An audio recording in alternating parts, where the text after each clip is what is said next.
In most scenarios, you don't want to say it's too early for anything. You don't want to say it's too early to jump the gun or anything like that. But I think it's safe to say right now, from what we've seen, the 76ers have won the trade, the James Harden trade, with the Clippers. They definitely won that trade because what they got in return was defense, a little bit of offense because, Robert Covington can knock threes down. He can shoot them at a decent clip, and he plays defense. And you get defense from Nico Batum for the little bit of time he's there in the NBA, what's left in him to play.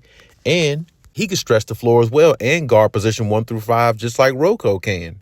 And then, you added another defensive guy in Marcus Morris. If he has anything left, he can come in at times and give them a little bit of physicality, knock down a few shots. So you're not missing too much of a beat with him. They're not going to probably play him that much either way.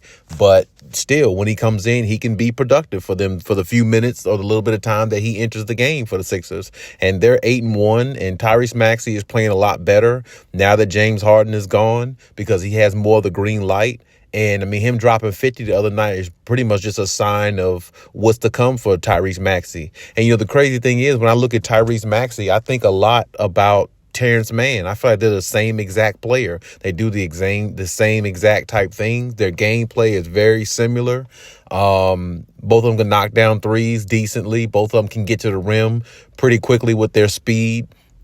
Both of them play with high energy, high motor that never cuts off. And both of them are energy guys that really bring a difference to the team when they actually are on the floor. And their productivity, goes up, seems like every time they play, or they're just always productive every time they're on the floor because it's just not wasteless minutes and wasteless time when those two players are on the floor. So, but even still, with that being said, the 76ers definitely won this trade because when you think about what James Harden is providing on this end, in LA with the Clippers, it's just not good enough. And I don't really think that, trading offense for defense is something that the Clippers should have done. You've heard me say it in multiple videos here, giving up Nico Batum and Rocco like that. That's offense and defense, really. Now, you could say it's more defense because both of them are more defensive minded, but the crazy thing is both of them stretch the floor and knock down wide open shots as well. Whereas, and both of them can be catch and shoot guys, especially Nico Batum.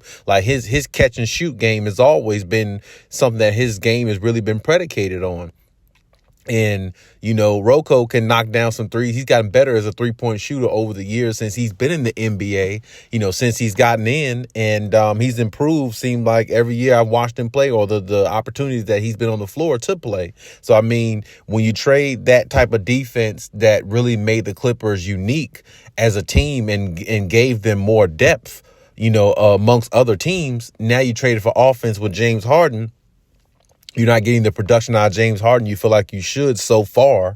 And even though the Clippers still got a long way to go, it's still going to be a struggle either way, because even once the Clippers try to, maybe somewhat catch a rhythm of what they're doing, of how they're trying to play and what their system is and what their scheme is and how they're going to try to attack teams, even once they really do catch a rhythm, they're still going to be void in the defensive category. And when you think about that all on its own, like it really is going to hurt the team a lot, because those two players specifically, along with Marcus Morris, actually was a big part of the Clippers' chemistry, was a big part of the camaraderie around the team. So you took a lot of chemistry away along with production, and that usually doesn't bode well for, good things to happen within the season and even in the postseason, because, now the Clippers climb to the playoffs going to be a lot harder, because, I can probably think of 5 or 6 teams right now that are better than the Clippers in the Western Conference.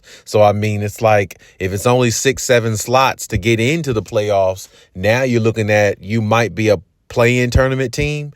And then you got to look at that for its entirety, because for the team right next door, basically the Lakers, they're not much better than you, but they have more wins than you right now. And they beat you in the head-to-head that was just played. So, and that head-to-head was played, without James Harden. It was actually, with the chemistry of Kawhi, PG, and Russ. So, I mean, it's like you lost that game, and James Harden wasn't the problem that game. You lost that game anyway. So that could be one of those games that come back to hurt you in the future, because that could be the difference between a tiebreaker, whether being in the play-in tournament or, it can have implications, pending on, how the future goes, especially once they match up one or two more times in this season.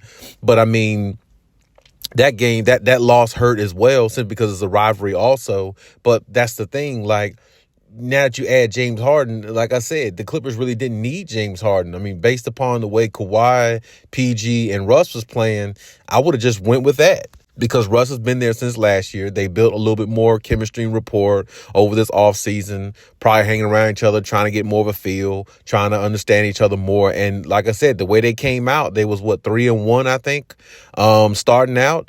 They started out, pretty good, and I thought they could have, just kept building on that each night and starting certain pieces that really could have made them better. Like I said, they went and traded for Rocco along with Norman Powell last year, and they didn't even use Rocco like that. I mean, I don't understand why Tyler didn't even use him like that. I mean, the guy was good defensively, and like I said, it just, I don't know, like Tyler's decision making is something that I always question, and it's something that I always question in regards to the reason why, his team sometimes don't play to their potential. I mean, because as I said, it took a Herculean effort from LeBron and Kyrie years ago on Cleveland for them to come back to beat the Warriors, being down 3-1 in that series.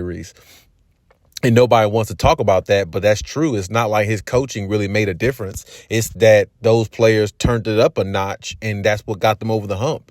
Well, if you have players do that, that really doesn't have nothing to do with coaching. That has something to do with more effort and, pushing yourself to be, better and not wanting to lose. So, I mean, effort comes within you. So, I mean, like, nobody could teach you that. So, I mean, I think he gets a lot more credit than what he deserves. And based upon what's happening with this team, and how they've been performing so far, it's just not good enough. And like I said, you can sit there and say the chemistry and give it time. I'm with you on that. I'm not saying that's not the case. But what I'm saying is you still should be able to beat certain teams without time.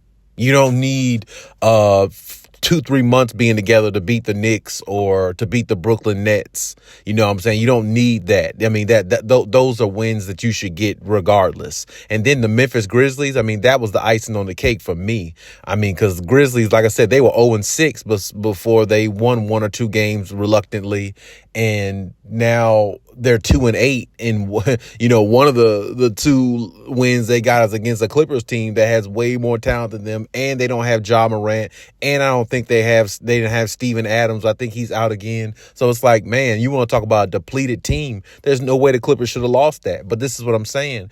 Even with the chemistry that will be built with this team, I'm not sure if it's good enough to win a championship, because like I said, they traded a lot of defense for offense, and they're already playing small ball. They don't have a big man like talking about it, because Zubac has been playing like trash. Let's just keep it real. And now Plumlee is going to be out for foreseeable future for a couple of months. And I'm pretty sure, they're going to go out and maybe sign somebody or something like that. But it's not going to be nobody really substantial or anything like that. It's just going to be getting a body in there. Now, Diabate, he's going to have more opportunity to play, which I'm glad of that. But at the same time, he's a young player. You know what I'm saying? You can't expect but so much from a young player when you're trying to win a championship. You need more veteran leadership, out there, and then give the young players some playing time on the back end, not actually have them out there to be one of your forefront type guys, as a true backup to Zubac, and Zubac is not playing well. And like I said, it doesn't all fit well. It's just not ultimate fit to me, along with James Harden. And the offense has sputtered and suffered so much, because there was a couple of games there the Clippers didn't even crack over 100 points against some of these low-seeded teams. And I think they scored 105, I think, against Memphis. But you should probably score 125 against Memphis, honestly. And that's what I'm saying. Like, it's just not a fit. And what I try to tell people is, it doesn't matter how much somewhat chemistry you try to build and where you try to piece it together. If it's not a fit, it's not a fit. And I just don't see the fit with James Harden. And like I said, coming off the bench could be the best thing possibly for them to do. But, I mean, it's going to be hard for them to swallow that pill and say, hey, James, come off the bench, when they went all these through all these loops and channels to get him, it might be a difficult process. But either way, it's what they chose to do, and that's what the Clippers going to have to live with. But here's my take on everything. Leave any comments, and we'll talk about it.